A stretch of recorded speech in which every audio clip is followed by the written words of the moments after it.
की अंगावर काटा येतो ना. पण कधी विचार केला आहे का की पुढची ॲम्ब्युलन्स आपली नसावी यासाठी आज आपण काय करतोय?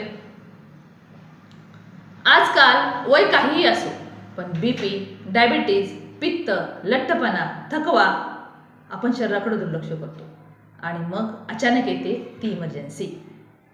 प्रश्न असा आहे की आजारी पडण्यासाठी आपण वाट का पाहायची?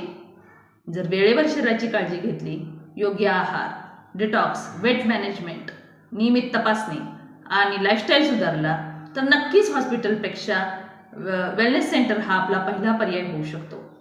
आजची जी काळजी आहे तीच उद्याची सुरक्षितता आहे. नमस्कार, मी Rupali Kadam, Art of Wellness Centre Chandoli फाट्यावरून तुम्हाला हे सांगू इच्छिते की आजार टाळण्यासाठी आत्ताच पहिलं पाऊल उचला, कारण निरोगी शरीर हीच आपली खरी संपत्ती आहे. Live healthy, be happy. जर तुम्हाला हा व्हिडिओ आवडला असेल तर लाईक करा, शेअर करा आणि आमच्या पेजला फॉलो करा. धन्यवाद.